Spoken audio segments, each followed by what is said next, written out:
और शुरुआत कर रहे हैं हम बड़ी खबर के साथ। आज दिल्ली के नए सीएम के नाम का ऐलान हो जाएगा।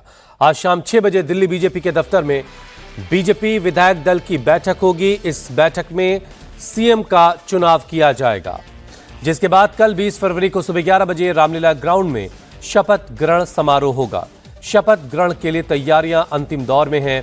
शपथ ग्रहण में पीएम मोदी, गृहमंत्री अमित शाह के साथ साथ केंद्रीय कैबिनेट के मंत्री भी शामिल होंगे। बीजेपी शासित राज्यों के सीएम के साथ साथ एनडीए के बड़े नेताओं को भी शपथ का न्योता भेजा गया है। इस बीच सीएम के नाम को लेकर हो रही देर पर आम आदमी पार्टी ने बीजेपी पर निशाना साधा।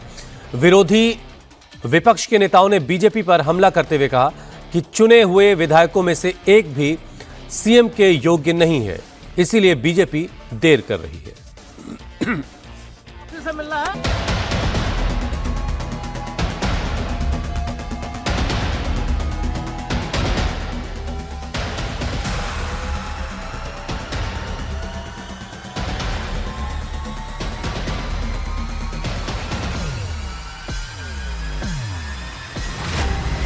बीजेपी फिर चौंकाएगी, किसे दिल्ली का सीएम बनाएगी?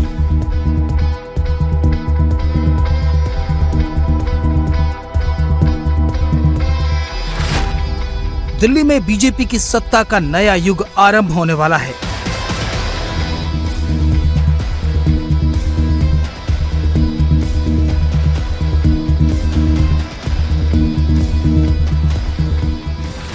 रामलीला मैदान तैयार, सीएम के नाम का इंतजार।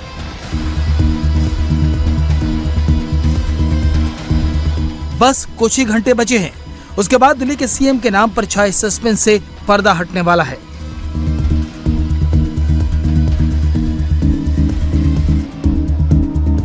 आठ फरवरी को नतीजे आए थे। उसके बाद से आज तक दिल्ली और पूरा देश वो नाम सुनने को बेकरार है जो 27 साल बाद दिल्ली की सत्ता में बीजेपी का सूखा खत्म करेगा।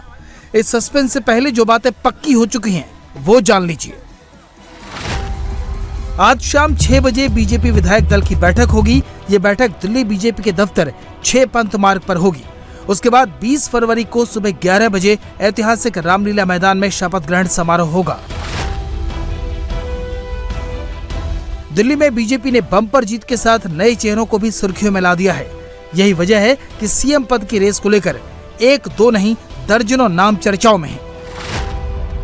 सस्पेंस क्रिएट करना और फिर एक नाम से चौंका देना बीजेपी का स्टाइल बनता जा रहा है। यही वजह है कि दिल्ली में इन नामों पर खूब चर्चा हो रही है। कोई जाट लीडर है तो कोई बनिया समाज के नाम पर ताल ठोके हुए है। कोई सिख तो कोई राजपूत, कहीं पंजाबी तो कहीं ओबीसी की दलीलें दी जा रही हैं। लेकिन अनुभव बताता है कि बीजेपी के पत्ते तभी खुलते हैं जब पार्टी चाहती है। बीजेपी हर काम ताल ठोक कर करना चाहती है। यही वजह है कि सीएम तय होने में 12 दिन लग गए। इसी देरी ने आम आदमी पार्टी को हमला करने का मौका दे दिया।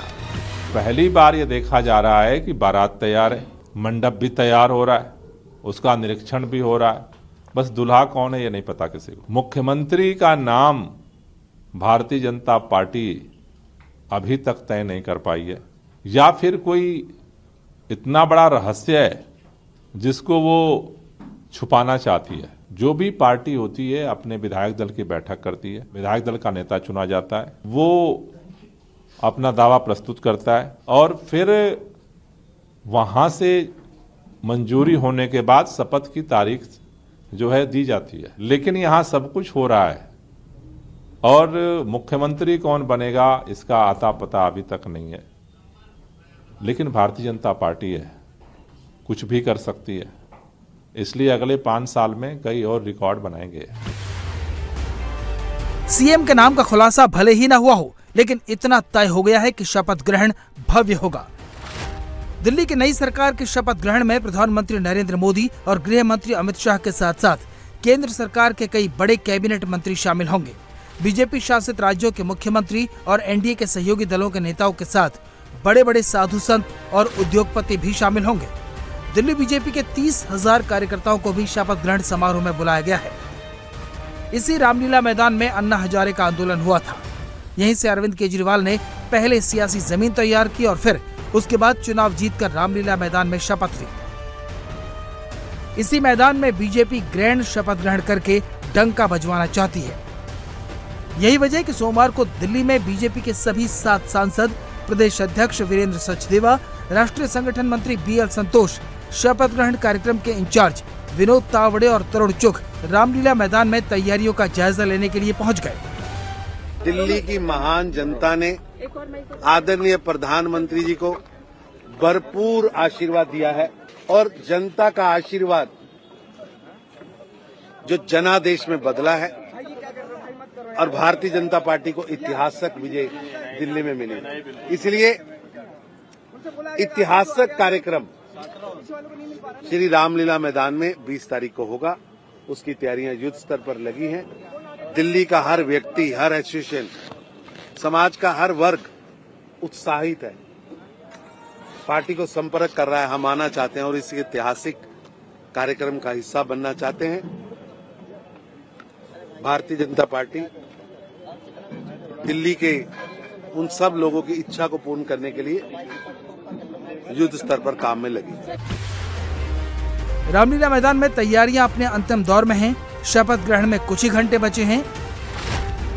इस समारोह के लिए 3 मंच बनाए जा रहे हैं। बड़ा मंच 40x24 का तैयार हो रहा है। 2 मंच 30x40 के बन रहे हैं। मंच पर लगभग 100 से 150 कुर्सियां लगाई जाएंगी। आम लोगों के बैठने के लिए करीब 30,000 कुर्सियां लगाई जा रही हैं। बीजेपी शासित सभी राज्यों के मुख्यमंत्रियों को न्योता भेजा गया है। मेरी जो मेमोरी है रामलीला मैदान की इमरजेंसी के दिनों की, जब जयप्रकाश जी वहाँ पर भाषण देने आए थे, शाम का समय था, पूरा खचाखच रामलीला मैदान भरा हुआ था। तो रामलीला मैदान देश के इतिहास में एक बड़ा महत्व रखता है। बाद में 77 के अंदर जब शपथ हुई तब भी रामलीला मैदान में हुई। बाद में अन्न आंदोलन चला, वो बाबा रामदेव ने आंदोलन किया, सबने उसी जगह से आंदोलन किया। तो रामलीला मैदान का एक ऐतिहासिक बैकग्राउंड है और इसलिए हम लोग भी रामलीला मैदान में शपथ लेंगे, हमारे लोग भी रामलीला मैदान में शपथ लेंगे, क्योंकि एक ऐतिहासिक बैकग्राउंड है। और दिल्ली में एक मैसेज अगर जाता है तो रामलीला मैदान का जाता है कि सबसे बड़ी संख्या भी वहाँ पे आती है। दिल्ली के शहर के बीचों बीच है, दिल्ली भर के लोग आ पाते हैं, देश भर के लोग आ पाते हैं और सिक्योरिटी पॉइंट ऑफ व्यू से भी वो सेफ है, इसलिए रामलीला मैदान है। 20 फरवरी को इस मैदान में केवल दिल्ली के नए सीएम की शपथ ही नहीं होगी, बल्कि बीजेपी ये मैसेज देगी कि राजनीति का कोई किला नहीं जिसे वो फतह नहीं कर सकती।